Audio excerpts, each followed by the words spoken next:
Darling, காக்கா ரொம்ப நேரமா கக்கா போக முடியாம கஷ்டப்படுது, ஹெல்ப் பண்ணுங்கன்னு சொல்லிட்டு.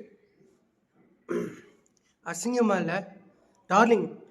நம்ம நம்ம நாட்டில் எத்தனையோ டேலண்டடான பீப்புள்ஸ் தமிழ் ஃபிலிம் இண்டஸ்ட்ரியில் இந்த ஃபிலிம் இண்டஸ்ட்ரியிலே வந்து ஷைன் ஆகணும் அப்படின்னு சொல்லிட்டு பல திறமைகள் இருந்தாலும் அவங்களுக்குன்னு தனியாக ஒரு கைட்லைன்ஸ் கிடைக்காம, பிளாட்ஃபார்ம் கிடைக்காம நிறைய பேர் வந்து கஷ்டப்படுறாங்க.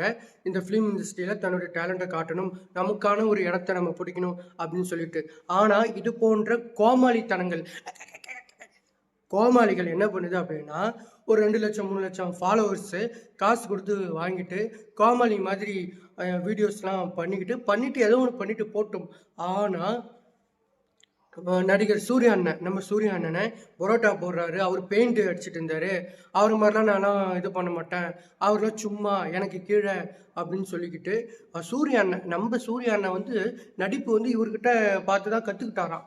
சிவாஜி கணேசனுக்கு இவருக்கு தூசியாம். இது போன்று மற்றவங்களை வந்து அஃபென்சிவாக பேசிக்கிட்டு அவங்களோட தனிப்பட்ட பிஸ்னஸ், அவங்க கடந்து வந்த பாதைகளை அஃபென்சிவாக விமர்சனம் பண்ணிக்கிட்டு மற்றவங்கள தவறாக பேசிட்டு தான் ஃபேமஸ் ஆகணும், தான் ஃபேமஸ் ஆகிறதுக்கு யாரை வேணாலும் கீழ்மட்டமாக நான் பேசுவேன் அப்படின்னு சொல்லிட்டு திரியிற இந்த மாதிரியான இன்ஃப்ளூயன்சஸ்லாம் வந்து சமுதாயத்துக்கே ஒரு டேஞ்சர் அப்படின்னு தான் நான் சொல்லுவேன். ஸோ நான் சொல்கிற வார்த்தைகள் நான் கரெக்டு அப்படின்னு உங்களுக்கு தோணுச்சுன்னா கமெண்ட் பாக்ஸில் கமெண்ட் பண்ணுங்கள்.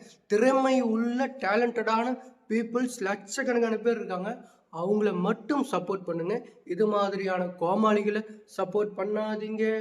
எவ்வளவோ கஷ்டப்பட்டு தன்னுடைய ஒய்ஃபோடைய ஜுவல்லரி இது எல்லாம் அடமானம் வச்சு எத்தனையோ டேரக்டர் தூங்காமல் ஒரு நல்ல ஒரு சக்ஸஸ் கொடுக்கணும். நம்மளை நம்பி நடிகர்கள், ஜூனியர் ஆர்டிஸ்ட், ஹீரோயின்ஸ் நிறைய பேர்லாம் இருக்காங்க, அவங்களையும் சேர்த்து நம்ம இந்த திரை உலகத்துக்கு அறிமுகப்படுத்தணும் அப்படின்னு சொல்லிட்டு தூங்காமல் ரெஸ்ட்லெஸ்ஸாக ஒர்க் பண்ணுற நிறைய டேரக்டர்ஸ், டெக்னீஷியன்ஸ், கேமராமேன் நிறைய பேர் வந்து இருக்காங்க.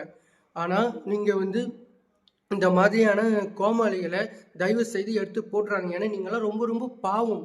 எவ்வளவோ வந்து சொத்து எல்லாத்தையும் விற்று தான் இந்த இண்டஸ்ட்ரியில் வந்து நீங்கள் வந்திருக்கீங்க.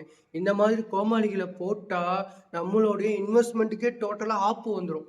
அதனால திறமை உள்ள தெரியும் நம்மளோட டேரக்டர்ஸ், நம்மளுடைய ப்ரொடியூசர்ஸ்லாம் வந்து நிறைய டேலண்டான பீப்புள்ஸ் தான் எடுப்பீங்க. இருந்தாலும் ஒரு எச்சரிக்கையாக உங்கள் வீட்டு பையனாக நான் சொல்கிறேன், இந்த மாதிரி கோமாளிகள்லாம் நீங்கள் இன்ஸ்டாகிராம் இவ்வளோ ஃபாலோவர்ஸ் வச்சுருக்காங்க அப்படின்னு சொல்லிட்டு எடுத்து யூஸ் பண்ணிக்காதீங்க. அப்புறம் நாம் தான் வந்து ஏமாந்து நிற்போம் அப்படின்னு ஒரு அட்வைஸையும் நான் கொடுத்துக்கிறேன்.